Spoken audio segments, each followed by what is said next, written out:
All right. Welcome in, everybody, to another edition of the NFL Weekly Board Meeting. We are Bully the Board. As always, it's Kevin, Seth, and Steve with you. Going to break down all the efficiency matchup landscapes for NFL through Week 7. Talk about some key teams and some matchups, as well as some model predictions as well. So it's a good show. We got a good one for you. Let's get into it. Give a damn about a hater when I feel like it. Not today, not today, not today, not tomorrow. Get out my way, please. I'm trying to get paid. Not today, not today.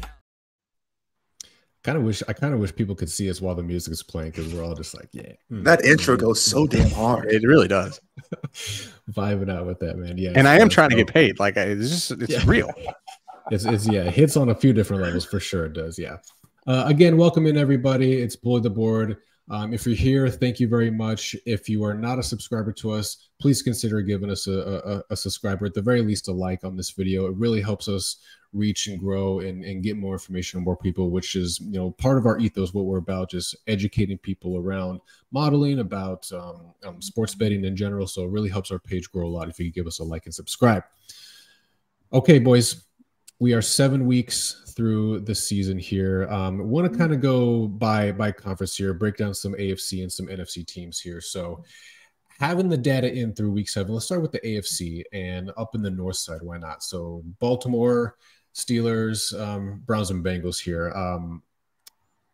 Deshaun Watson saga. I don't even know what you want to call it anymore. Like it's the Deshaun Watson, a great heist. I think weird heist. I tried to tell you.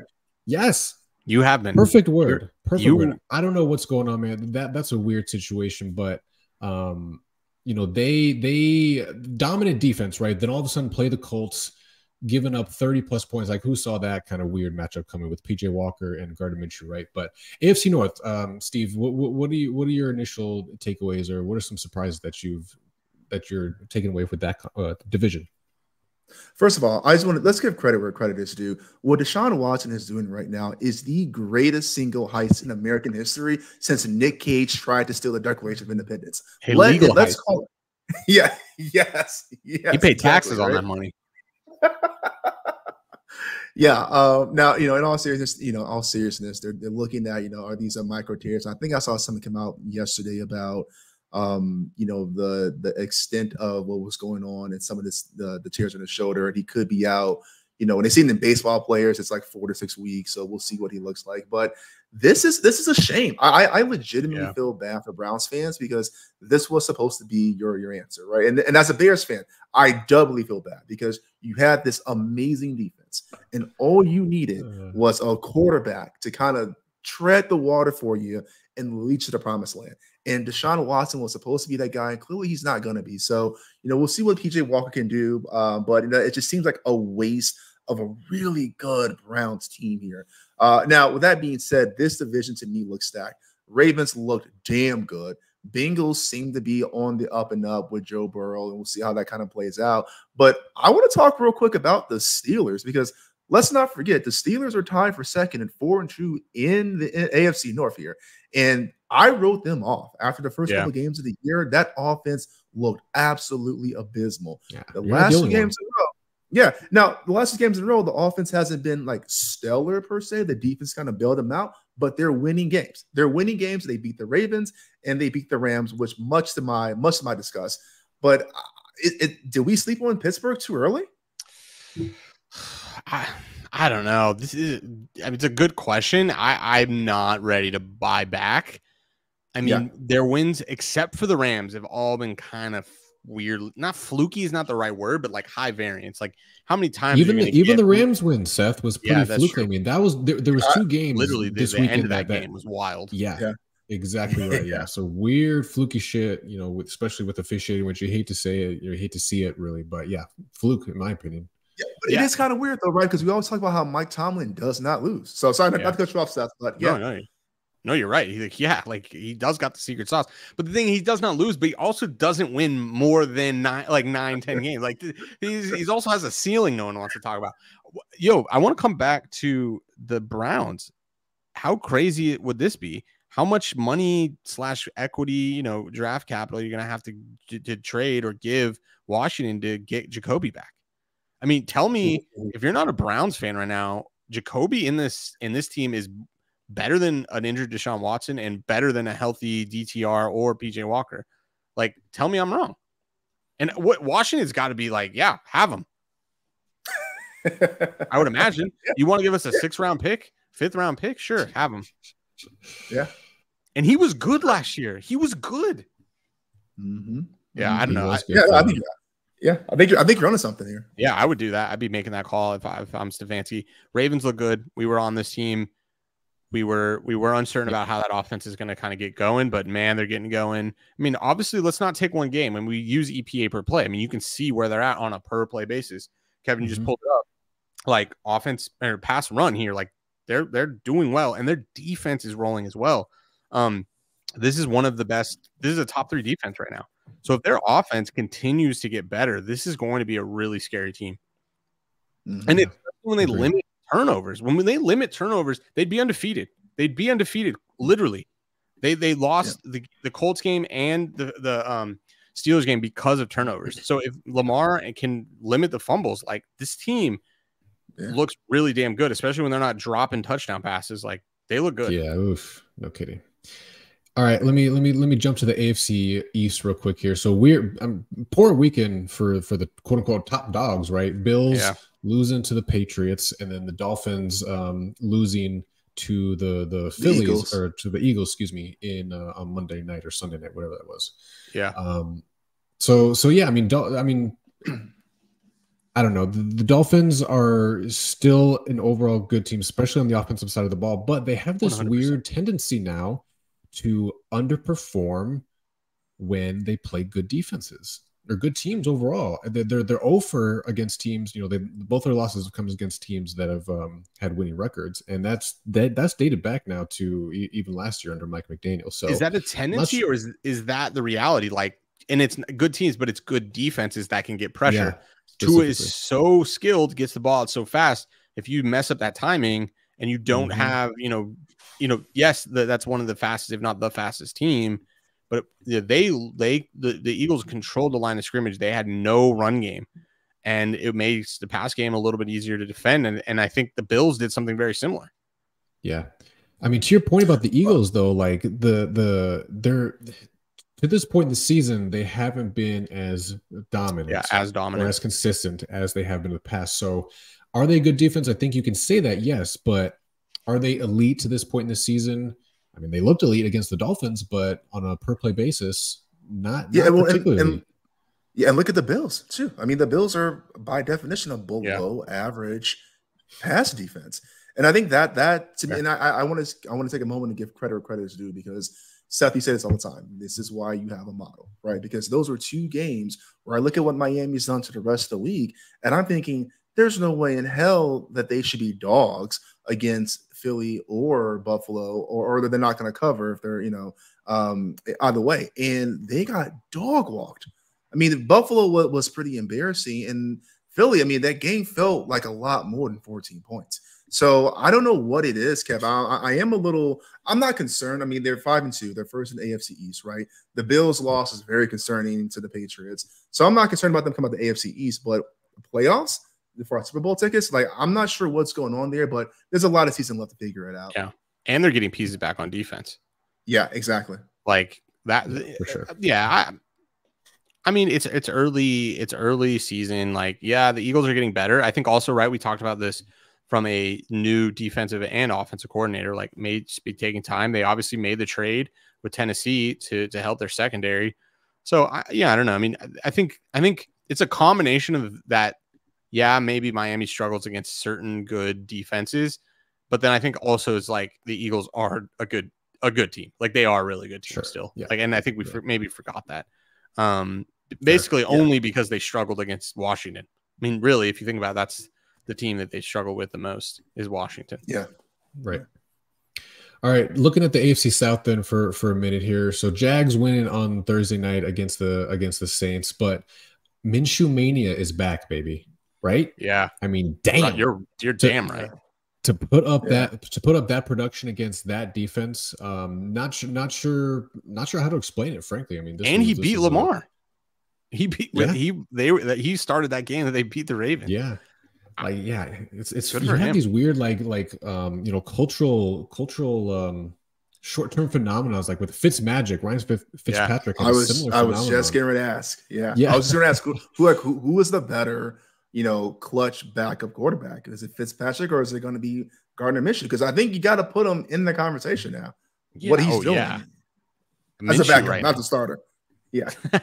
No, I know, and it's disturbing because the model hates him as a starter, but like, man, I don't know what he's doing makes zero sense to me. I'm not even gonna lie. It's like my brain breaks. How do the Colts put that game up against the Browns, but then lose and lose to the Rams? For instance, like they were down 23. Like I don't know. Like, that team's obviously young. They have a new staff. Like and Minshew versus Richardson's different, but I don't know. That team is very intriguing. They're gonna mess people's seasons up. Like, and if they would have won that game, they would damn near be in the playoff hunt. Yeah. They still are technically. Speaking of messing people's seasons up and like coming out of nowhere, can we talk about the Texans for a second? Because they just beat a Saints team who was supposed to be the NFC South champs by all these pundits account, and they have been looking good. I mean, not great. Yeah. They're 3-3, but they are I would never have seen them being 3-3 in the season. I would have thought that like Carolina, they would have been, maybe 0-6, 1-5, some in that range. But I mean, look where they're at, the EPA per play on pass. I mean, CJ Stroud is tearing this thing up. Yeah. I mean, what was that? You are what, top 5, top 6 offense in the league? Yeah, bet the Didn't tails. see that coming. Bet the tails. Like we said this with the rookies, there's no data, and you're left in this very precarious place modeling it, which is where a lot of this stuff comes from. And what do we see? We're seeing Bryce Young struggle, but we're seeing Anthony Richardson's out. So there you go. There's an outlier, outcome, and then CJ Stroud is doing well. I mean, so yeah, I mean, I can't say that I saw it coming, but what I did see coming is it's very difficult to accurately model these things. Right. So I don't know. Yeah, I'm with you though. And it looks like the Jags are back in the driver's seat though. Would you guys agree? And it looks like Tennessee is about to have a fire sale. They're saying everybody is for sale. Do we see hearing the same? And Will Levis yeah, well, no, it is because Tannehill has a high ankle sprain. So it's Malik or Willis, like lesser. I heard that I'm not sure. I heard that they're split, both right? Plays. Yeah, split time, whatever that looks like. That's wild. An NFL game, that's wild. If you got two, you got none, right? The old saying, as the old saying goes. So yeah, exactly. But I think you're right, Seth. I mean, I was definitely selling the Jags team out, earlier in the year because their offense wasn't looking really good, but they have found their groove and they are rolling through. So yeah. Yeah. No, I agree. And then in the AFC West, I mean, all things seem to be right again with Kansas City sort of looking right, looking dominant, just regaining their form, right? I mean, should we have expected anything else really at this point? I mean, Denver eked out a win, right? And Chargers, Chargers won the losing side against the Chiefs. So this is Chiefs, and I don't know what else to say, man. It's just incredible how they continue to dominate. Yeah, but their defense is good. Like this is so different. If Kansas City gets to the offense they were at like last season, the season before, and they keep the defense they have, this team is, in my opinion, the favorite to win the Super Bowl. We have not seen that. We have not seen Kansas City with an elite offense and a shutdown defense. We have not seen that. And if we get that, it may be over before it even starts. 100% agree. I mean, you talk about the Chargers. Can you go back one slide to the thank you. Perfect. You talk about the Chargers, right? We're just talking about, these teams, what are the top 5 offenses, from a pass standpoint. And Chargers are right there, with the Cowboys, with the Texans, right? 17 points in the first half, got shut out in the second half. That Chiefs defense was absolutely on fire last weekend. And so I'm with you, Seth. Like that it seems unfair, right? Like it was always Casey had this explosive, unstoppable offense. The defense was mad, but they put up points. And now it's like, oh, Casey's gonna have a bad offensive year. This is our time to dethrone the West champs and whatnot. And their defense just steps up. It's like, you just you can't win. And their offense is, they can't lose. And their offense is getting more efficient. Like where do they line up on the full EPA. Yeah. Like Yeah. they're firmly in the quadrant of elite, and you can Mhm. see like what they're the top 8-ish defense. Like that's not how this team has won in the past. I guess that's the biggest thing for me. Like this is not how they've won. That's scary if they can get continue to get better offensively. Which is weird to say that Kansas City's, if they have an issue this season, it's been offensive. Like they haven't just been able to score like at will like they usually. T Swift just needs to show up at every game, and then all their problems are nil, non-existent all of a sudden. So hey, let's go. I know. Shout out. All right, NFC. So let's switch gears to the NFC here for a sec. NFC North. Although the Vikings remain our North Star, so to speak, with relative to on a per play basis here. They're starting. I mean, they look good. They had a good win against San Francisco. No other way about it, right? Even your Bears, Steve. Even your Bears managed to eke one out. Like what? So that was dominant. It wasn't even an eke. That was dominant. Nah, that's fair. That's fair. Yeah.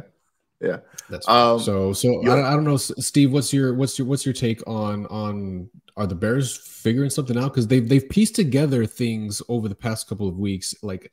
Not all together, but they had a couple of dominant offensive performances, notably against the Commanders, and then who else? I forget the other game that they had a good offensive outing against. But then, last week was it Vegas? Yeah, Raiders. Yeah. Exactly. Here's what I'll say. Did we figure something out? Yes, we did. What we figured out was you got to cut Chase Claypool. Ever since in our Chase Claypool reign, we went over. We have not won a game since Chase Claypool was on our roster. We sent him to Miami. Miami moves us to Philly, right? Damn. Going back to when he was with the Steelers, I forgot what the actual tenure was, what his record was towards the end, but like he loses wherever he goes. That's what we figured out. No, but in all seriousness, it's tough, right? Because you got so much going in there. Obviously, Fields being out and Tyson Bagent getting the start, which again, dude tore it up in FCS football. And so he's a real feel-good story. But no, I mean, I think the ceiling's pretty low here. I expect to start losing again. But I will say the Lions, I think, are the favorite to win, and I think that is true. I think the Packers are starting to get a little bit exposed. There's a couple of games now that they have not been able to have that Packer magic. And the Vikings, except I think we were kind of talking about this, before we started, but, the Vikings versus the 49ers, we talked about last year how Vikings were 11-0 in one-score games and how they were so mediocre and they punched up and variance and yada, yada. And you saw that swing violently towards the other way, and then they got a good win. But I don't know if I'm ready to believe that Minnesota all of a sudden is this juggernaut versus me being more concerned about Brock Purdy coming back from, God tiers, maybe demigod. I don't know. How do you feel about the Vikings? Am I off on that? No, I'm a little worried. Like I'm actually think that the Vikings in Green Bay are going to flip flop here. Like Green Bay is seeing like they're just not able to eke out these miracle wins, and like not being able to do that against Denver, I think is pretty telling. But Minnesota, I think they swung so far on the other end of variance that I think we're starting to just see this team be kind of normal. And this is without Jefferson, though. That I think that's the key piece here. That team could get scary late, especially they get back. They if you look at their actual statistics, this is a team that should be much, much different on the win-loss column and have many more wins than they have. They just saw negative variance, and that was a little bit expected after last season, but that pendulum probably swung a little bit too far, and now we're kind of seeing it swing back in the middle. So that's a team I definitely would want to watch. But even that being said, our model was on. It put the number. I think it was at 6.5. It had them covering last week. So like it's not that was great. Like it's not like no one saw that. Like analytically, that was kind of a move. And I know a lot of other modelers were looking at that game as well. That ended up moving through the 7 and closing at 6.5. So I'm not surprised, but you're right. Like I don't know. Is Purdy? Well, he got a concussion, so we know he's not a god. Yeah. We're gonna talk about it, but time for Sam Darnold. Ooh, remember the ticket? Got that ticket? Yeah, plus 10,000. I don't, but I wish I did. I'm not smart enough to follow my own advice. NFC East, real quick here. So the marquee probably victory of the weekend was Eagles over the Dolphins. Giants beat up on the Commanders, and then the Cowboys, were they on bye? I think might have been on bye. I think Cowboys were on bye.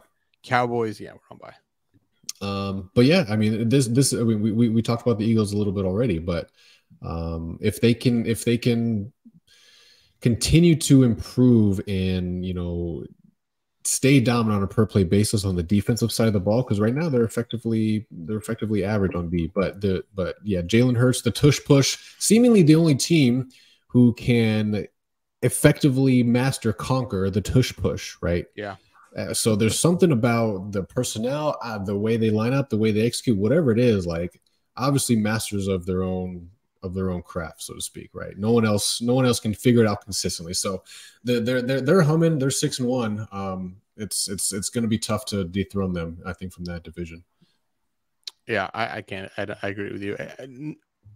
Dallas is not the team that I thought a lot of people thought that they could be, and maybe they turn it around. But I don't know how you buy that right now.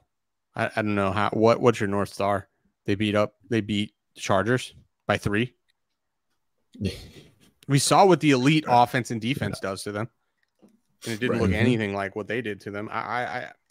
Yeah. Sorry. I'm sorry for the Dallas Cowboys fans once again, but yeah, this is not your year. Once again, surprise. Yeah, I mean, yeah, it's yeah, you're spot on. I mean, yes, they are the closest thing to a competitor in the NFC East, but this is the Eagles' division to win. I'm sorry, I'm calling it time of death. October 25th. And then the weirdest division still of them all, and it probably will be through the remainder of the season, the NFC South.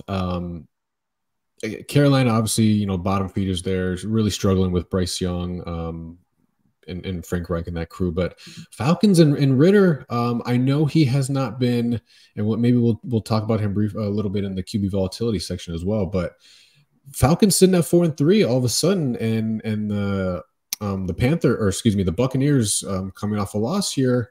Yeah. I don't know who's the favorite to win that division at this point. Dirty Birds.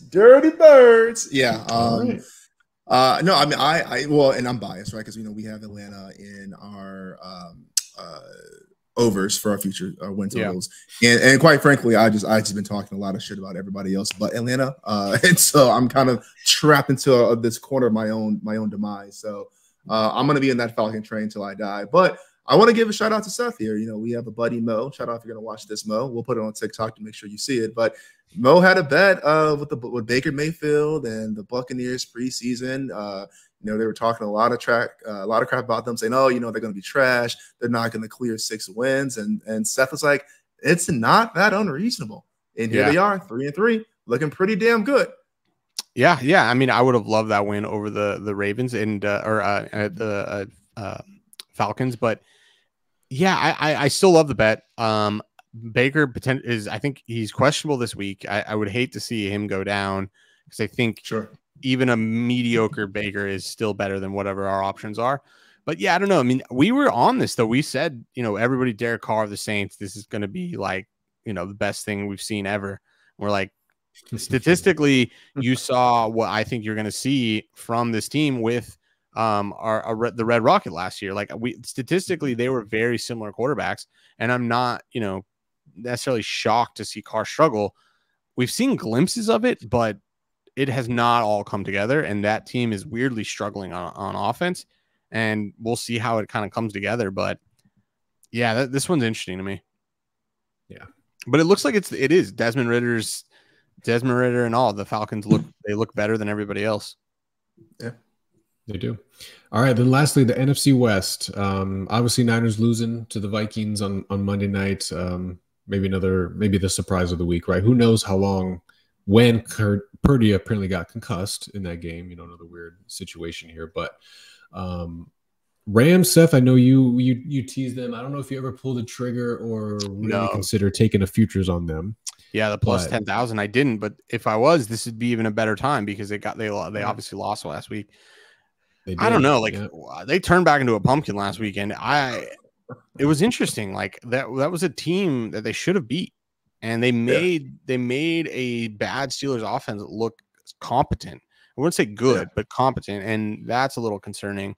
I still think this offense can score. It'll be a really interesting test to see how this goes this weekend when they play the Cowboys. Because can they actually score against a good defense? That would be a really big signal for me that actually there is some potential to buy this team. All right. So if you want to, you're thinking maybe buy low spot for them again this week, which I'm assuming their odds are probably still around 10,000.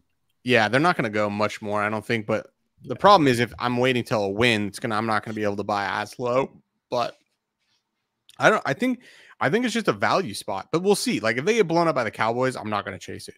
Right. Yeah. And then the one thing I'll add for this one, the only semi-interesting thing for the Cardinals is that Kyler Murray's back practicing full now. I don't know if he's going to start this week or not, but his return is imminent. You know how much that means to this team, and 21 days. He's got 21 days from however many days ago. Yeah. And most of these quarterbacks trend towards the tail end of the 21 days, so they pretty much wait as long as they can. But yeah, you're right. He's coming back in the next 21 days. Yep. So the next three Sundays he's going to play, probably the third Sunday from now, I think, is probably when we're going to see Kyler. Yeah, and this is a team that has been basically competitive in every single game. They really have this year. Yeah. So to my surprise, true, but they're still losing every single game except for the Cowboys game. So I'm not taking anything away, but to your point, Kev, I want to ask you as the resident Cardinals fan, they're 1-6. They're in the hunt for the number one pick here.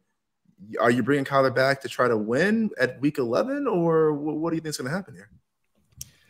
Yeah, that remains to be seen. My thesis is that they are prepping their most would-be coveted asset and trying to forecast him for the rest of the league. I think they move on from him after the end of the season, but you have to remind the league what he's worth, right? And you want him to play well, you want him to get some good snaps, and you want him to do well, obviously. But yeah, how do you balance that with still maybe ultimately wanting to quote unquote lose, right? That's obviously the multi-million-dollar question here. So you think they move on? You think they trade him? The scuttlebutt is that he's not their guy. He's not the new regime's guy. And as talented, quote unquote, as he might be, whatever it is, everyone gets in their own ego riddled heads about wanting to cherry pick their own guy or guys, right? Especially the quarterback position. And that's kind of the early scuttlebutt here on this side of things that I'm hearing. So it'll be interesting to see. I mean, I'm excited to see him play, but yeah, I think barring some miraculous turnaround in this team and him just absolutely blowing it out of the water, they probably move on. Hey, can I say real quick though? So you know what's happening in 3 weeks? Speaking of angles, speaking of Kyler, new Call of Duty. Oh. New Call of Duty is dropping. So all right. Perfect timing. You know what? Perfect timing. This is exactly what you need though, Kevin. It'll be like kind of good. He'll have some explosive plays, but it won't be locked in. Right. So I'm still holding out. I'm still holding out hope. For that number one pick. We had some things go in our favor. As far as Bears winning, as far as Patriots winning. All these bad teams. Yeah. So the Panthers just got to pick up the slack. Maybe that's all. That's all. Hey, can I say one quick thing? I'll ask one last question. Going back to the conference or the divisions. Yeah. San Francisco, right? I think we all agree that they are the runaway favorite going into this year to win the West, and I think they still are, but. You got 2 back-to-back losses now. The Browns won, they should have won, and Purdy did enough to get the game-winning field goal. Just Moody missed it, so that's not really on him per se. But then this last week, and again, no Debo, CMC was in, but is he 100% healthy? Who knows, right? But you've got 2 kind of sample points of teams where you would think they would beat up on Browns, especially given that Walker played that game. And you're seeing Purdy come back down to earth. Now, obviously, with the concussion thing, we'll talk about that in a second. But is this reason to be concerned, Seth, or is this too early of a freak out for San Francisco in your mind, given what we're seeing lately? I mean, I guess it depends on what market you're referring to, because we're not selling our Super Bowl tickets, but from that standpoint, is he fallible? Yeah, I'm sure. We've been talking about this, analytically, Purdy is acting like a quarterback that we haven't seen before. And I mean, look, this is a great segue. You could see where he's at. He's better than every quarterback this season. And this is a measurement. This is true. But like, I don't know. Is he going to keep doing this? I don't know. And then to your point, it's like there's so many angles here as far as the injury stuff. Like, it's hard to believe that like just one player out, Debo being out, like causes all of this, but maybe. But they have so many good weapons. I mean, Ayuk. I mean, they have Kittle. Yeah, like CMC is still in there. Like, so I don't know. I mean, this is not a team I would sell. Like I said, we're not selling our Super Bowl tickets. And we're, spoiler alert, the model was on them if Purdy was starting. We'll see. What I'm really excited to see is Sam Darnold this week. Like we were talking about it earlier in the season. Definitely. Get your MVP or rookie of the year or whatever comeback player tickets plus 10,000.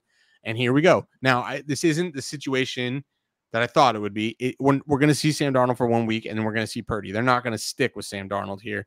But I think this will be a probably good game for Sam Darnold, I would assume. But yeah, I don't know. Yeah, he came in. He did well in his performances last year with the Panthers, with a far inferior talent-wise team at every position. So, yeah, what he can do in a Shanahan offense, which apparently is the quarterback whisperer type of offense. Like, it should be a fun game. So, we'll talk about how the market has moved in that one or what the model says here in a little bit as well.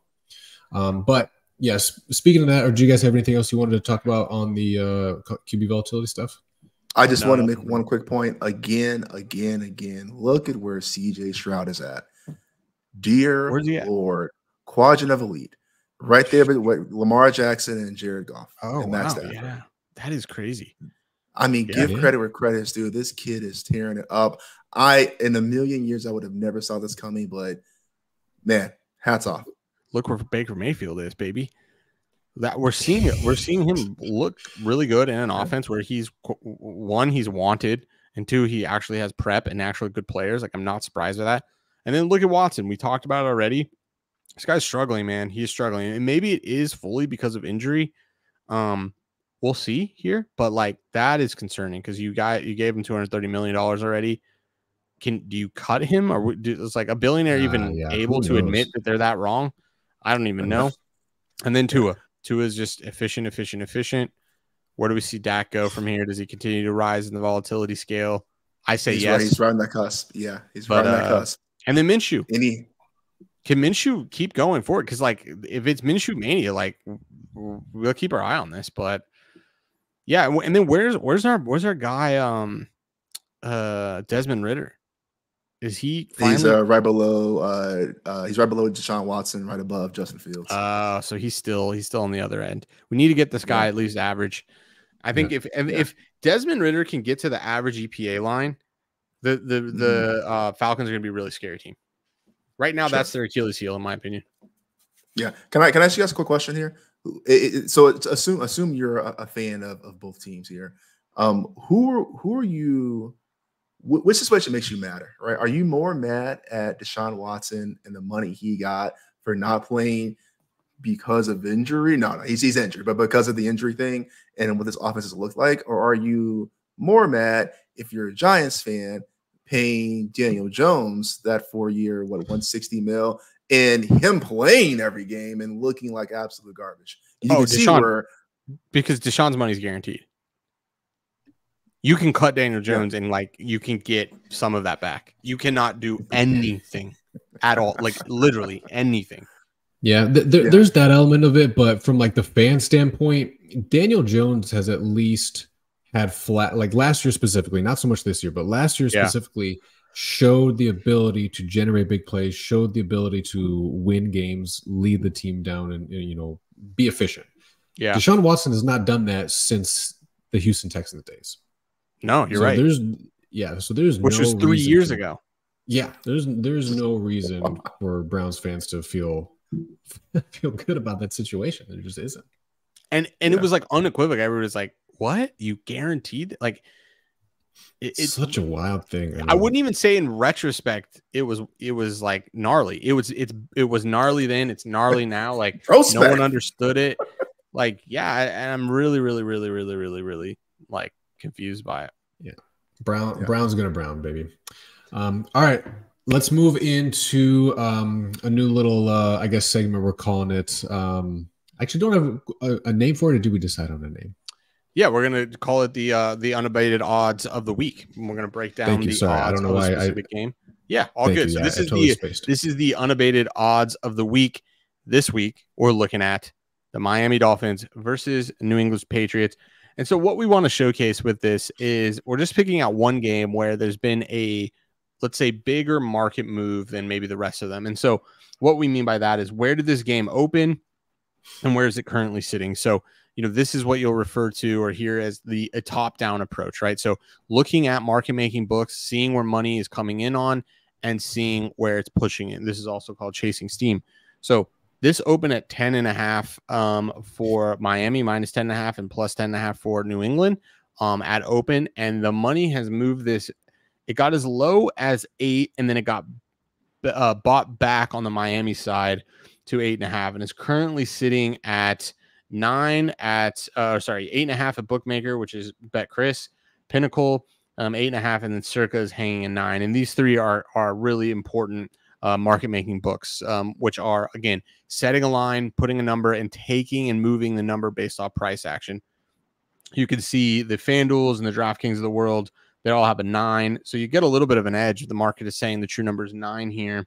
And there's an 8.5 at Bet Online, but it looks like you can get a 9. It's probably the best, or a Superbook, I guess you can get an 8.5. So the important thing is here, we wanted to break it down, is one, this is one of the bigger moves that that's happened in the market, but also our model, we're going to talk about this. Can I have a caveat to that? So there is a similar move, big market move that has we can happened. Show it. Yeah, we can show it. And it's the Niners and the Bengals game, but there is more obvious reasons to that. That's the Purdy news. Yep, Purdy moved this opened at 6 and got all the way down to 3.5, and that just happened today because of the Purdy news. Going to be more than likely out with a concussion. He has a concussion. No one at this point in the concussion protocol is that's been placed in it this early or this late has gotten through it to play. So it's a very, very low probability that Purdy is going to play. But that is the unabated odds of the week. I think, you know, one thing that you can see here, looking at the unabated odds screen, this is a great way to help with your handicapping, see where the numbers are going in a market maker, and then either find sleepy books or find edges at retail books to bet. And you can kind of use the market information to help you become a better. If you're interested, go over to Unabated, use code BTB. You can get 5 days free to check it out and see if the tool helps you. I think it's a really great thing. We use it.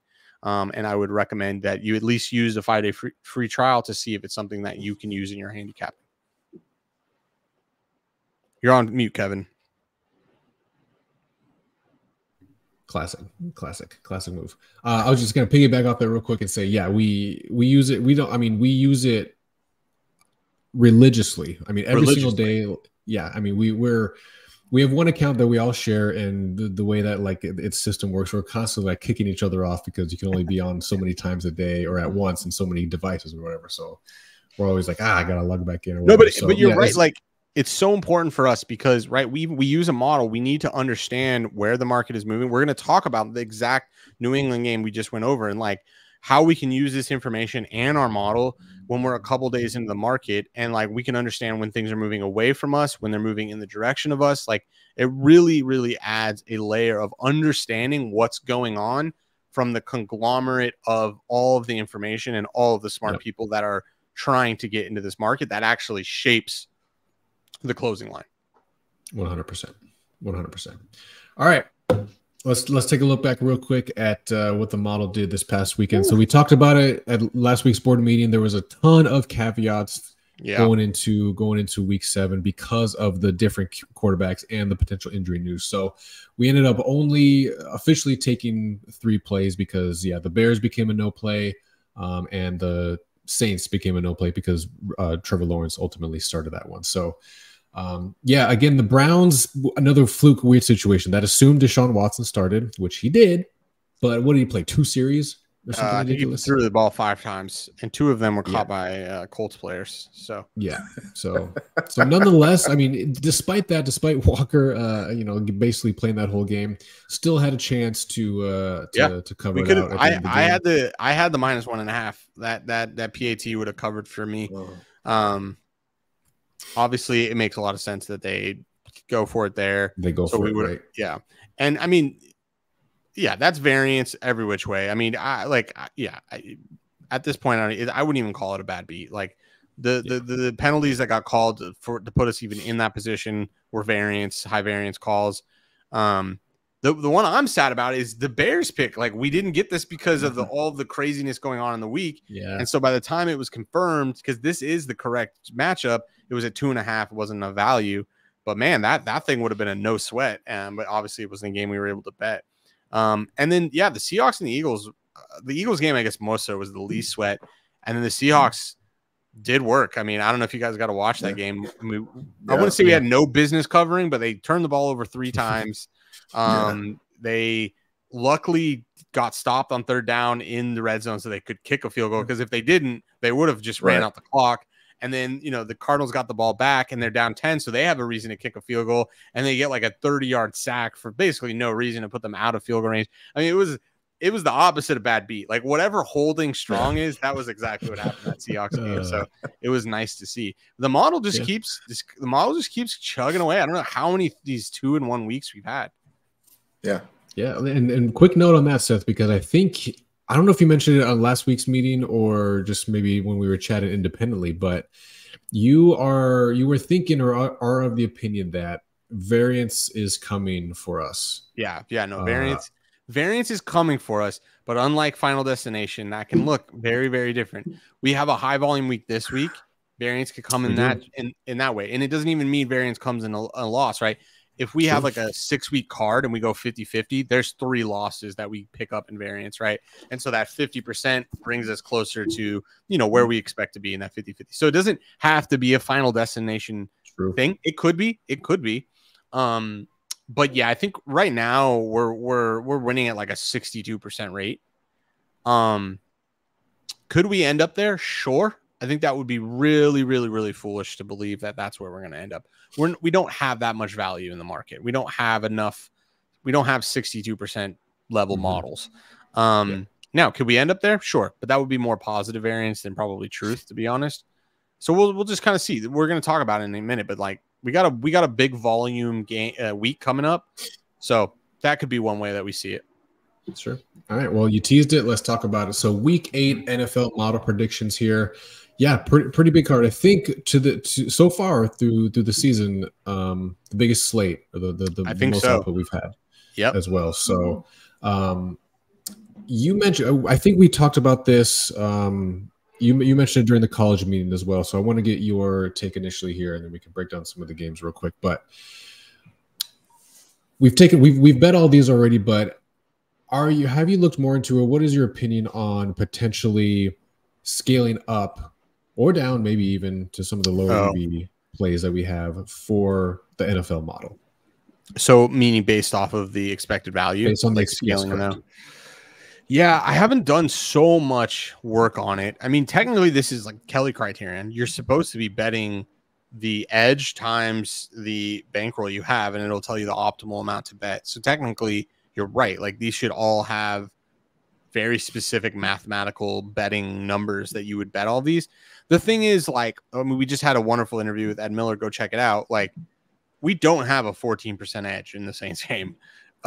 We don't. Well, this Jets game, maybe we do, only because maybe we're modeling backup quarterback here a little bit better than maybe the market is with Tyrod Taylor potentially starting, which is what this is saying. But like, point being, like, these numbers aren't accurate enough in my mind to be using like full Kelly criterion. And even the people like super professionals like Bill Benter, if you read their stuff, like, they recommend like, oh, we never use full Kelly criterion. We use half Kelly criterion because like you never actually have the edge you think you have.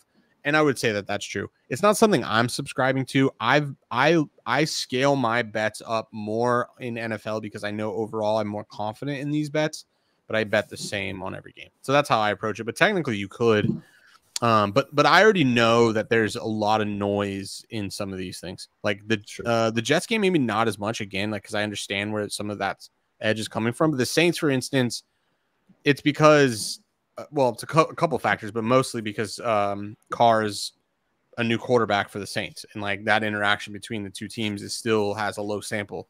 So I don't believe there's a 14% edge. So how do you account for that? Yeah. Okay. All right. Good. I just want to get your 2 cents on that real quick. So, all right, Steve, let me know what are you picking out of this lineup so far? Because I got like the Niners one, obviously big caveat with Purdy out. I don't know if that technically like the markets have 3 now, right? We said. So we obviously got the 5.5, so that's unfortunate, but is what it is. But other than that, Steve, what else is piquing your interest? Which ones are you looking forward to here?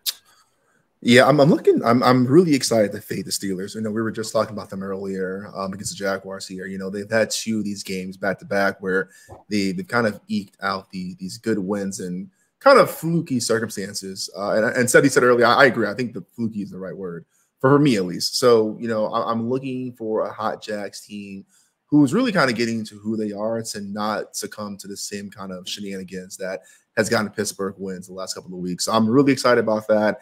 I like the Jets one. The Jets bet makes me feel smart. I get why teams are down on Wilson and the Jets team, but I love this bet. I think this is a great spot against the Giants.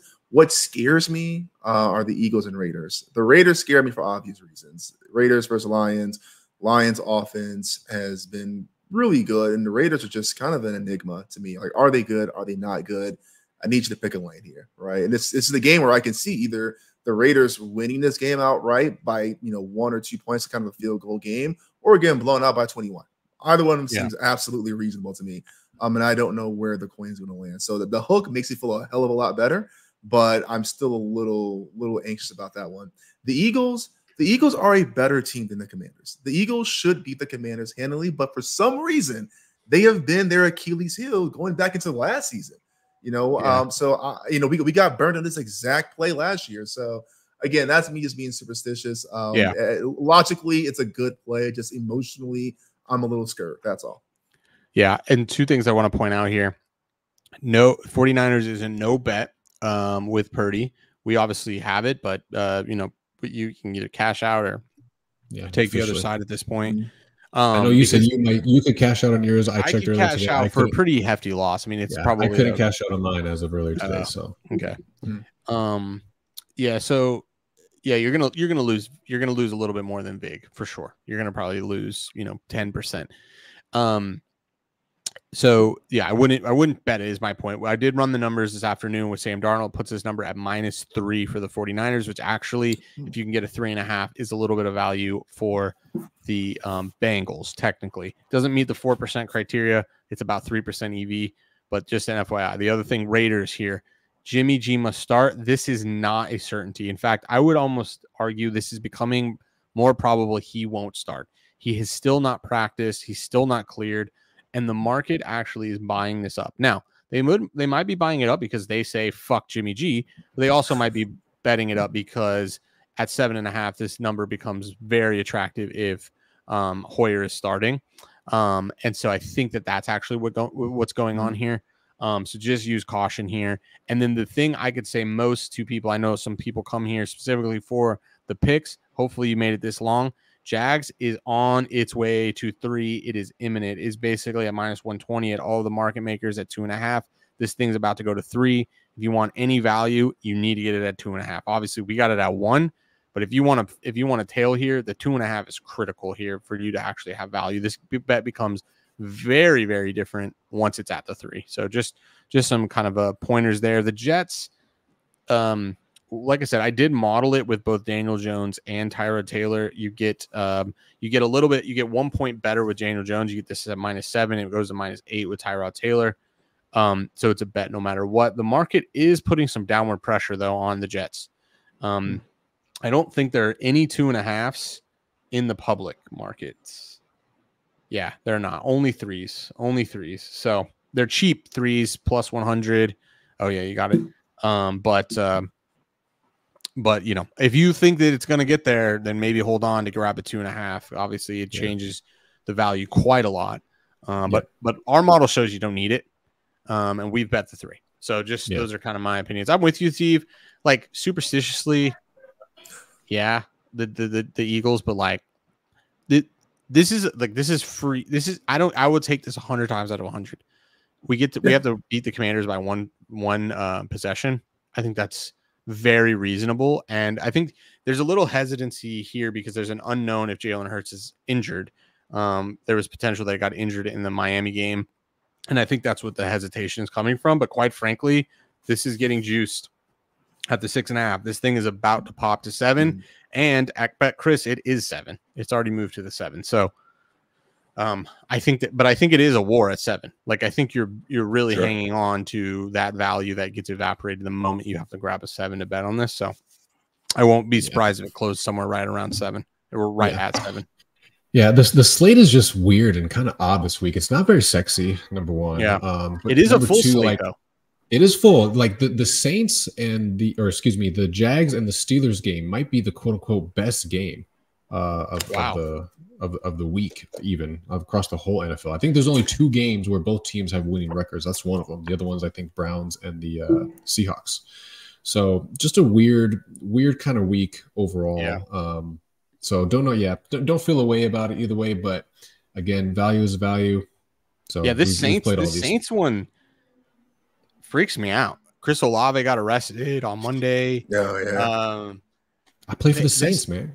They have not been clicking, and this is with Kamara back in the offense. I don't know. I mean, I would think at some point, like, yes, I was lower than the public on Derek Carr, but like they're not an efficient offense, which is really weird to me. I thought at least they'd be average. We'll see. This one makes me feel a little weird. I'm not gonna lie. The Colts are red hot. We talked about Minshew mania. I think he continues to kind of do his thing potentially, and I have to say that one is the one that like makes 0 sense to me. The market does kind of agree to this though. This has moved to a pick'em. It's a pick'em at both Circa and Bookmaker. So whatever that means. I don't know what that means. And not yet, at least. Yeah, still a couple of days to go for some price discovery. So sure. nothing settled yet. But yeah, it's a big weekend. Should be big slate. So I'm excited to see what happens. Anything else for you guys that you got your eye on, bet wise or storyline wise? Oh, one thing I didn't mention, if you could go back, Kevin, we did bet Miami Dolphins. So he did move through the 10. Yes. Our model put the number at 13. That move through the 10 is a huge bump in EV for us. So we did go ahead and lay it. Now, the best number you can get in the market right now, if you're not betting in a market maker, is 9 at Bet Rivers. You can get 9 minus 110.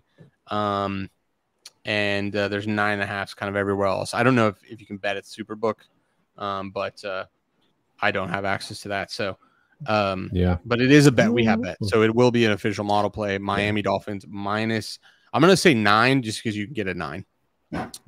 Minus 9 is a play for us. Now the market kind of disagrees. We showed that earlier.